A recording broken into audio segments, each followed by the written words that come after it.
मैं दिसंबर 2000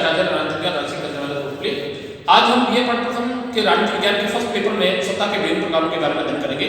जैसा कि विदित है प्रत्येक संगठन में सत्ता एक अनिवार्य आवश्यकता को माना जाता है, अर्थात सत्ता का संगठन में वही स्थान होता है जो मानव शरीर में आत्मा का होता है। बिना आत्मा के शरीर निष्क्रिय हो जाता है, उसी प्रकार से बिना सत्ता के कोई भी संगठन व्यवस्थित नहीं रह सकता है। सत्ता का अभिप्राय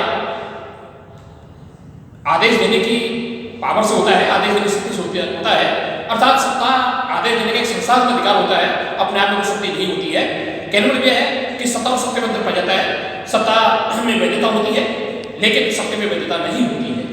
तो जिस कारण से विभिन्न विद्वानों ने सत्ता को अपने शब्दों में परिभाषित किया है, यूनेस्को के अनुसार सत्ता की जो परिभाषा दी गई है उसके अनुसार सत्ता वह शक्ति होती है जो सम्मानित होती है, ज्ञात होती है और औचित्यपूर्ण होती है। कहने मतलब यह है कि सत्ता के बारे में सभी को समान रूप से जानकारी होती है और देश के कानून से मान्यता प्राप्त होती है, अर्थात लीगल आस्पेक्ट के आधार पर देखा जाता है तो उसकी वैधता पाई जाती है। तो कहने लगे राबर्ट वाइसफील्ड ने कहा है कि सत्ता आदेश देने के संसाधन का अधिकार होता है, अपने आप में शक्ति नहीं होती है। इसी प्रकार से थियो हेमन ने कहा कि सत्ता वह वैधानिक शक्ति होती है जिसके आधार पर उच्च अधिकारी के द्वारा अपने अधीनस्थों के लिए काम के लिए आदेश किया जाता है और उन्हें काम करने के लिए बाध्य किया जाता है। यदि उच्च अधिकारी के द्वारा दिए गए आदेश की अवहेलना की जाती है तो नियमानुसार उनके विरुद्ध अनुशासन कार्रवाई की जाती है। कई बार संगठन के द्वारा, कई बार सत्ता के आधार पर सत्ताधारी पदाधिकारी के द्वारा, अधिकारी के द्वारा, जैसे एम्प्लॉय जैसे कार्मिक की द्वारा उसके आदेश का अवहेलना की जाती है, उन्हें अनिश्चित काल के निलंबित कर दिया जाता है या उनकी सेवाओं से बर्खास्त भी कर दिया जाता है, अर्थात उनकी सेवा से पदच्युत भी कर दिया जाता है। तो कल हमने बात करें सत्ता के विभिन्न प्रकार के बारे में बात चल रही थी। तो सत्ता का कोई निश्चित प्रकार नहीं होता, सत्ता के बहुत सारे प्रकार होते हैं। नेक्स्ट पेपर के अनुसार सत्ता के 3 प्रकार होते हैं। नंबर 1 परंपरागत सत्ता।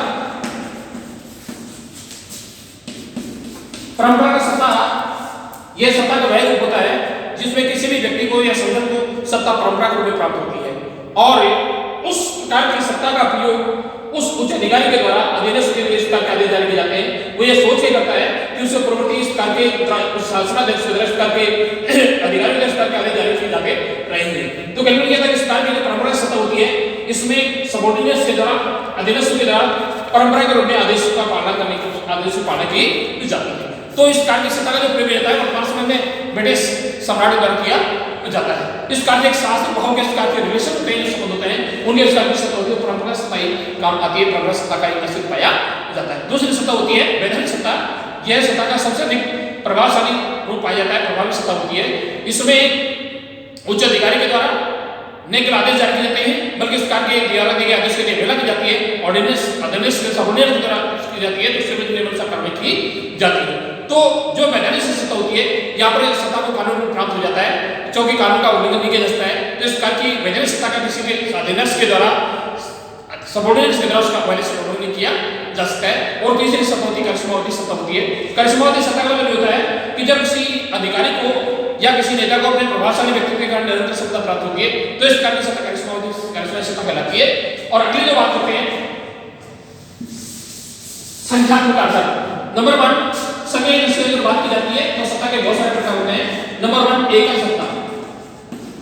जब सत्ता का प्रयोग एक के अधिकारी एक व्यक्ति द्वारा किया जाता है, अगर सत्ता का निवास एक व्यक्ति में होता है तो वह सत्ता एकल कहलाती है। और दूसरी होती है इस प्रकार की सत्ता होती है इस प्रकार से अमेरिकी संस्थान में जो प्रशासनिक सत्ता होती है अमेरिकी राष्ट्रपति की निहित मान जाती है, तो वहां पर संपूर्ण देश की प्रशासनिक जो शक्ति होती है अमेरिकी राष्ट्रपति को दी जाती है, तो अमेरिकी राष्ट्रपति के द्वारा एकल सत्ता का उपयोग किया जाता है। दूसरी सत्ता होती है बहुल सत्ता होती है। बहुल सत्ता का मतलब होता है कि सत्ता का निवास अनेक व्यक्तियों में अनेक समूह निहित होता है, अर्थात एक से अधिक व्यक्तियों के द्वारा सत्ता का प्रयोग किया जाता है। इस प्रकार की सत्ता श्रृंखला की जो बहुल जो कार्यपालिका होती है और वहां पर जो कार्यपालिका होती है, जो देश की जो संघीय जो परिषद होती है उसे बहुल सत्ता के नाम से जाना जाता है, उसमें बहुल सत्ता का एग्जाम्पल दिया जा सकता है। केवल क्या था कि जब सत्ता का प्रयोग एक व्यक्ति करता है इस प्रकार की सत्ता होती है, राजा में पाई जाती है वो सत्ता एक कहलाती है, लेकिन जब एक से अधिक व्यक्ति में सत्ता का प्रयोग होता है वो बहुल सत्ता कहलाती है। और एक होती सत्ता आयोगात्मक होती है। अर्थात कहने का मतलब जब किसी प्रशासनिक क्षेत्र में किसी कार्य की घटना घटित हो जाती है उस घटना की जांच करने के लिए सरकार द्वारा जो आयोग गठित किए जाते हैं, इस प्रकार की जो कमेटी जो बैठती है, जो आयोग में सत्ता का प्रयोग किया जाता है तो वो सत्ता आयोगात्मक कहलाती है। तो संज्ञा कैसे बात की जाती है, सत्ता एकल होती है, सत्ता बहुल होती है और आयोगात्मक होती है। अगली बात करते हैं केंद्रीय सत्ता। केंद्र यह है कि जब सत्ता का निवास केंद्रीय सरकार में नहीं होता है, अर्थात सभी प्रकार की प्रशासनिक सत्ता होती है केंद्र सरकार के हाथ में कर जाती है। केंद्र मतलब ये होता है कि एकात्म शासन मानने वाले राष्ट्र में, अर्थात जब संविधान के द्वारा शासन समझते हैं केंद्र सरकार निहित कर जाती है और इकाई राज्य का कोई अस्तित्व नहीं पा जाता है, अर्थात इकाई राज्यों का अस्तित्व केंद्र सरकार की इच्छा पर डिपेंड करता है, निर्भर करता है, केंद्र की सरकार की इच्छा पर डिपेंड करता है कि राज्य सरकार को कौन सा अधिकार दी जाए, कौन सा अधिकार नहीं दी जाए, इस बात की सत्ता केंद्र सत्ता कहलाती है।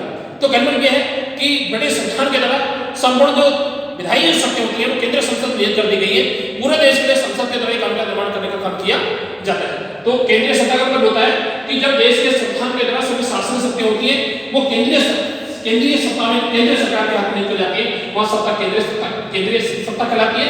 और कुछ कार्य के स्थानीय के विषय होते हैं जो राष्ट्र हित के विषय होते हैं, इस प्रकार के विषयों के बारे में विधि निर्माण करने का काम, कानून का काम केवल केंद्र सरकार के द्वारा किया जाता है। अन्य राष्ट्र के साथ एक प्रकार के द्विपक्षीय बहुपक्षीय जो संध्या की जाती है, जो समझौते किए जाते हैं, जिस प्रकार के व्यापारिक और राजनीतिक रिलेशन स्थापित किए जाते हैं, उस प्रकार की शक्ति का प्रयोग केंद्रीय सरकार के द्वारा किया जाता है, वह सत्ता केंद्रीय सत्ता कहलाती है।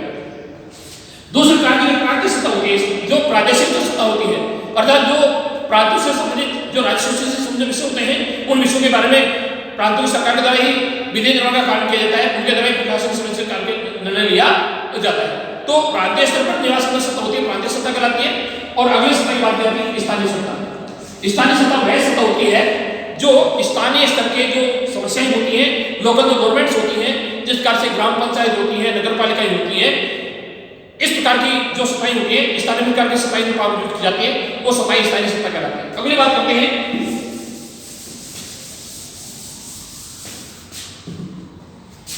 स्टाफ अधिकार सत्ता। स्टाफ अधिकार सत्ता का मतलब होता है यहां पर जो सत्ता होती है वह एक सेवाभावी के रूप में काम करती है। कहने का मतलब यह है कि स्टाफ का मेंबर होने के नाते किसी भी अधिकारी और कर्मचारी के द्वारा अपने सबोर्डिनेट स्टाफ का जो आदेश जारी किया जाता है, उसका जो परामर्श दिया जाता है, उनको कार्य में इस कार्य से निर्देशित किया जाता है, उन्हें इस कार्य से मोटिवेट किया जाता है, इस कार्य से प्रोत्साहित किया जाता है और इस कार्य में काम में सहयोग प्रदान की कोशिश जाती है, वहां पर इस कार्य की सत्ता की जाती है, वो सत्ता स्टाफ सत्ता कहलाती है। कहने का मतलब यह है कि स्टाफ का सदस्य होने के नाते उच्च अधिकारी के द्वारा अपने अधीनस्थों के कार्य को, व्यवहार को जिस प्रकार से निर्देशित किया जाता है, जिस प्रकार से कोऑर्डिनेट करने का काम किया जाता है, जिस प्रकार से समन्वय करने की कोशिश जाती है और उसका एक टीम भावना जो उत्पन्न करने की कोशिश जाती है, वो सत्ता हमेशा स्टाफ अधिकार सत्ता कहलाती है। लेकिन स्टाफ अधिकार सत्ता का सबसे बड़ी विशेषता होती है कि ये हमेशा सेवाशील होती है, अर्थात निस्वार्थ भाव से एक दूसरे को कोऑपरेट करने की प्रवृत्ति पाई जाती है, एक दूसरे को सहयोग करने की प्रवृत्ति पाई जाती है, वो सत्ता स्टाफ अधिकार सत्ता कहलाती है। अगली बात करते हैं रेखाधिकार सत्ता। रेखाधिकार सत्ता यह निर्णय लेने का अधिकार सत्ता होती है। कहने का जो होता है कि इसमें जब उच्च अधिकारी के द्वारा अपने अधीनस्थ के लिए इस कार्य के काम में जो आदेश जारी किए जाते हैं, जिस करके जो आदेश किया जाता है और इस प्रकार के आदेश के आधार पर उन्हें काम करने के लिए उन्हें बाधित किया जाता है। लेकिन उनके द्वारा दिए गए आदेश के भी उसके अधीनस्थ की तरह अवहेलना की जाती है या उनका उल्लंघन करने की कोशिश की जाती है, तो कहीं ना कहीं इस कार्य के अनुशासन कार्रवाई की जाती है। लेकिन जहां स्टाफ अधिकारी की सत्ता होती है उसमें उच्च अधिकारी से लेकर के निम्न स्तर तक के कर्मचारी तक सत्ता का प्रभाव होता है।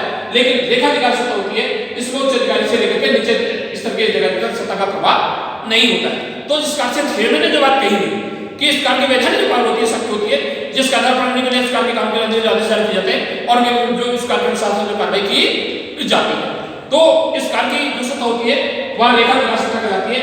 और अगली सत्ता की बात की जाती होती है क्रियात्मक अधिकार सत्ता। क्रियात्मक अधिकार सत्ता मतलब होता है कि किसी भी संगठन में यह एक क्रिया के रूप में रहती है, जिस तब तक प्रभाव रहती है जब तक उस कार्य के काम किए आदेश जारी किए जाते हैं। तो यह सत्ता के बहुत सारे प्रकार होते हैं। स्टाफ अधिकार सत्ता होती है, रेखाधिकार सत्ता होती है, एकल सत्ता होती है, प्रादेशिक सत्ता होती है, स्थानीय सत्ता होती है, केंद्रीय सत्ता होती है। तो सत्ता का मतलब यह होता है कि जहां आदेश देने का अधिकार होता है, न केवल आदेश देने का अधिकार होता है बल्कि सरकार के आदेश का पालन करने के लिए उन्हें बातें करने के लिए उनके पास पावर शक्ति होती है, अथॉरिटी होती है और उनके द्वारा आदेश की अवहेलना की जाती है तो निश्चित रूप से उनके द्वारा अनुशासन कार्रवाई की जाती है। तो आज तक नेक्स्ट वेबर के अनुसार सत्ता के 3 प्रकार बताए गए हैं। परंपरागत सत्ता, परंपरागत सत्ता में किसी भी व्यक्ति को संरोधकार सत्ता जो प्राप्त होती है वो परंपरा के रूप में प्राप्त होती है, परंपरा के रूप में प्राप्त होती है और अधीनस्थ के द्वारा सत्ता का प्रयोग इस कार्यादेश का रूपांतरण की जाती है कि उन्हें इस कार्य के परंपरा के रूप में, परिपाटी के रूप में इस कार्य का काम किया जाता है। कहने का मतलब यह था कि उनके उच्च अधिकारी इस कार्य के आदेश दिए जाते हैं, इस कार्य से ब्रिटिश सम्राट के द्वारा प्रधानमंत्री के लिए जिस कार्य के इस कार्य के आदेश जारी किए जाते हैं, तो ये परंपरा का एक परंपरा बन गई है, परिपाटी बन गई है। दूसरी सत्ता की बात की जाती है वैधानिक सत्ता होती है, सबसे अधिक प्रभावी मानी जाती है। तो एकल सत्ता होती है, रेखाधिकार सत्ता होती है, स्टार अधिकार सत्ता होती है, एकल बहु आयोगात्मक सत्ता होती है, केंद्रीय सत्ता होती है, और इसके साथ साथ सत्ता के और बहुत सारे प्रकार बताए जा सकते हैं। जिस कारण से सरकार जो होते हैं, तीन होते हैं व्यवस्थापिका, कार्यपालिका और न्यायपालिका। सरकार का वह जिसके द्वारा विधि निर्माण के संबंधित कार्य का निर्वहन किया जाता है, जो कानून का काम करता है उसे व्यवस्थापिका का नाम जानते हैं। जब विधि निर्माण से संबंधित शक्तियां किसी सरकार के अंग में निहित होती है तो वहां पर जो सत्ता होती है व्यवस्थापिका सत्ता कहलाती है। लेकिन व्यवस्थापिका के द्वारा बनाए गए सरकार के कानून को क्रियान्वित करने के लिए सत्ता का प्रयोग होता है वह प्रशासनिक सत्ता होती है, कार्यपालिक सत्ता होती है। लेकिन व्यवस्थापिका के द्वारा बनाए गए और कार्यपालिका के कार्य की व्यवस्था की जांच न्यायपालिका द्वारा की जाती है। जो न्यायालय के दृष्टि में जो कानून संविधान के अनुकूल होते हैं उन्हें सही और संविधान की धारा के अनुकूल होते हैं उन्हें अवैध घोषित किया जाता है। इस प्रकार की सत्ता होती है, न्यायिक सत्ता होती है। तो केंद्र सरकार के अंदर तीन प्रकार सत्ताएं होती है, व्यवस्थापिका, कार्यपालिका और न्यायपालिका। इसी प्रकार से संवैधानिक होती है, संविधान होता है। जब संविधान में जो कानून प्राप्त की जाती है वो कानून सत्ता होती है। तो सत्ता के बहुत सारे प्रकार होते हैं। केवल आज इतना ही करेंगे। धन्यवाद।